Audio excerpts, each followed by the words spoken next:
તો હવે આપણે 6.2નો પ્રશ્ન પહેલો કરીએ. એક્સનો ઘન વત્તા 64 વાયનો ઘન. હવે જો એક્સ આખા કૌંસનો ઘન વત્તા 64નું ઘનમૂળ શું નીકળે? 4. તો 4 વાય આખા કૌંસનો ઘન લખી અને પછી આપણે સૂત્ર પ્રમાણે એની કિંમત મૂકી. બીજા દાખલામાં શું આપે છે? 125 પીનો ઘન વત્તા ક્યુનો ઘન. એટલે શું 125નું ઘનમૂળ શું નીકળશે? શું કહ્યું? 5 ને? હા, બરાબર. એટલે 5 પી આખા કૌંસનો ઘન વત્તા ક્યુ આખા કૌંસનો ઘન. અને પછી સૂત્ર પ્રમાણે દાખલા કરીશું. હું તમને લોકોને એક કરાવીશ અને એક તમને ઘરકામ આપીશ. જો ત્રીજો અને ચોથો લગભગ ઓલમોસ્ટ સરખા જેવા છે, પણ ત્રીજામાં જો 125 કેનો ઘન એટલે 125નું ઘનમૂળ નીકળે 5 કે આખા કૌંસનો ઘન વત્તા 27 એમનો ઘન એટલે કે વત્તા 3 એમ આખા કૌંસનો ઘન. 27નું ઘનમૂળ 3 નીકળે ને એટલે. તો ચોથા દાખલામાં બંનેમાંથીને સામાન્ય અવયવ પહેલાં 2 બહાર કાઢવો અને ત્યાર પછી અંદરની જે પદાવલી આપણને મળે એને એ કોનો ઘન છે એ શોધીને પછી દાખલો કરવાનો. તો આવો આપણે સૌથી પહેલો દાખલો કરીએ.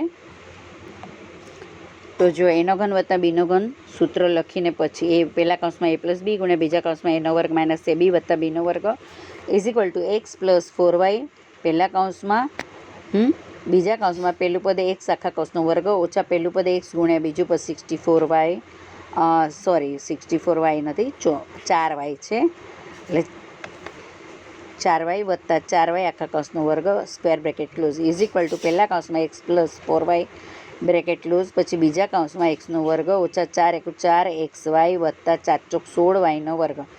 એ જ રીતે બીજો દાખલો કરવાનો છે. બીજો દાખલો તમારે જાતે કરવાનો છે હોમવર્કમાં. હું ત્રીજો સમજાવું છું, ધ્યાન આપો. હવે તમને કોનું ઘનમૂળ છે એ તો સમજાવે એટલે ખબર પડી ગઈ ને. હવે સીધું સૂત્ર લખો.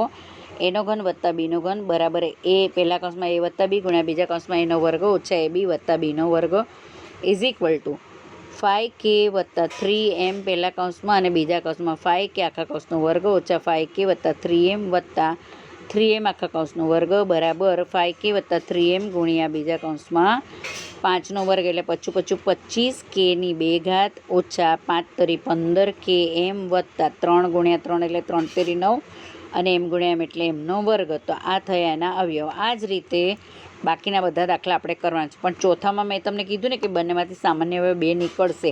આપણે 2 બહાર કાઢી લઈએ તો પહેલા પદમાં શું બાકી બચે? એલનો ઘન બ્રેકેટમાં એલનો ક્યુબ વત્તા 432ને આપણે 2 વડે ભાગીએ તો 432ના અડધા કેટલા થાય? 216 એટલે 216 એમનો ઘન square bracket close is equal to 2 ગુણ્યા કૌંસમાં એલ આખા કૌંસનો ઘન કારણ કે એલના ઘનનું ઘનમૂળ એલ આવે વત્તા 216નું ઘનમૂળ શું છે?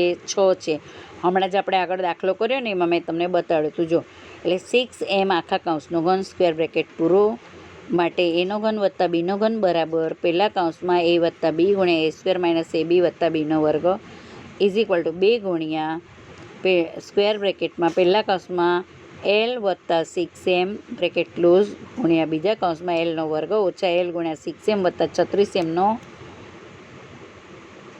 વર્ગ. 36 થાય ને એટલે 36mનો વર્ગ એમ ઇઝ ઇક્વલ ટુ 2 ગુણ્યા પહેલા કૌંસમાં l વત્તા 6m ગુણ્યા બીજા કૌંસમાં lનો વર્ગ ઓછા 6lm વત્તા 36mનો વર્ગ. પછીનો 5મો દાખલો છે. એમાં આપેલી બંને રકમની અંદર 3 સામાન્ય અવયવ છે. એ સામાન્ય અવયવ બહાર કાઢીને પછી આપણે દાખલો ગણવાનો છે.